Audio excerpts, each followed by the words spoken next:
in electronic form. Dr. Megan Woods. Thank you very much, Mr Chairman. And it's my pleasure to take a call on this Identity Information Confirmation Bill. And it is a very timely piece of legislation for many reasons. And members have gone over the current events that make this a piece of legislation that we need to think about very carefully.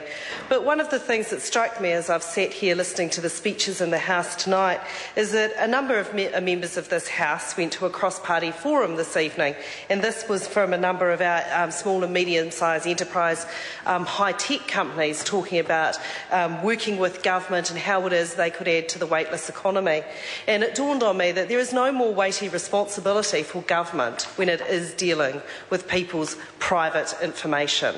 And this is really what this bill gets to the heart of. And I think that Part 3 of this bill has some incredibly important points to make in terms of how it is that this piece of legislation interacts with the very legislation that protects our rights in this country.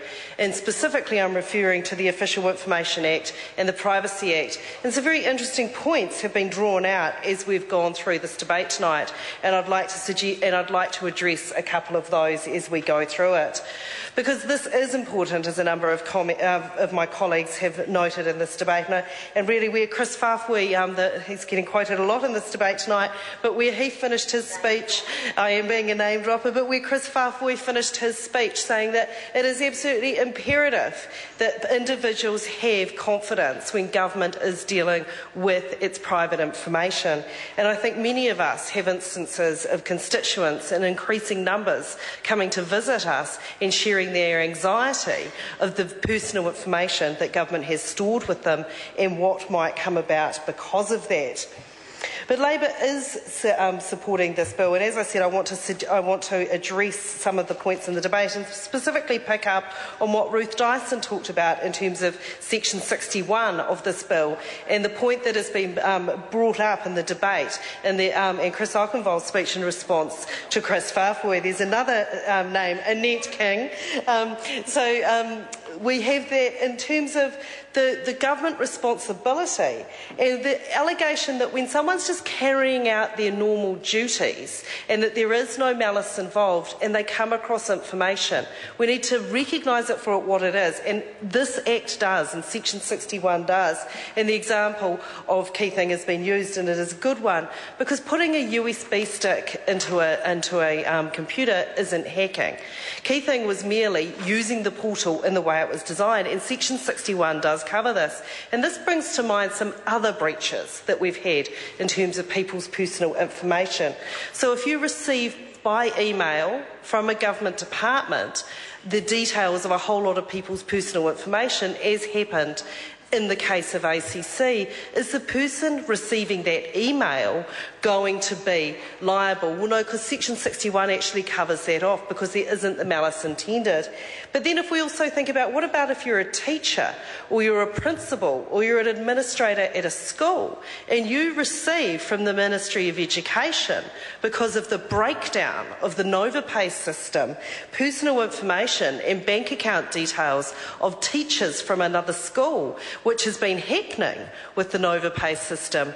Is this something that people could be liable for? And that is why Section 61 of this bill is incredibly important, because it does cover that off. It does cover off this protection from liability. And I think these are things that we have to be very mindful of, because we are dealing with a technology, and we are dealing in an era when technology is being employed to move around massive amounts of data. So how it is that we protect people from liability when things do go wrong through no fault of their own, when it is someone else's problem, then we do need to empower chief executives to do that. But then we look at some other provisions of this bill, some incredibly important ones under this part, and we look at the relationship with the Official Information Act. We see some really important interfaces here between these two pieces of legislation. And what we see is that we have the government having the responsibility to deal with it. We see the reporting to the Privacy Commissioner being an incredibly important protection that people will be given under this legislation. So this is a bill that Labor is happy to support.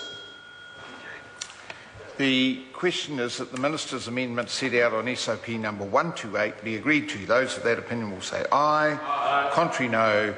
The ayes have it. The question now is that Part 3 as amended stand part. Those of that opinion will say aye. Aye. Contrary, no. The ayes have it. The question is that Schedule 1 stand part. Those of that opinion will say aye. Aye. Contrary, no. The ayes have it. The question is that Schedule 2 stand part. Those of that opinion will say aye. Aye. Contrary, no.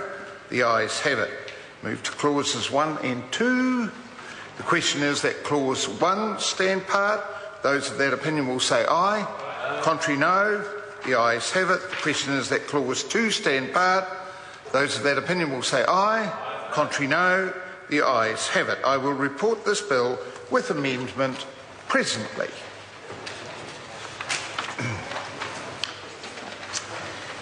Members, we move to the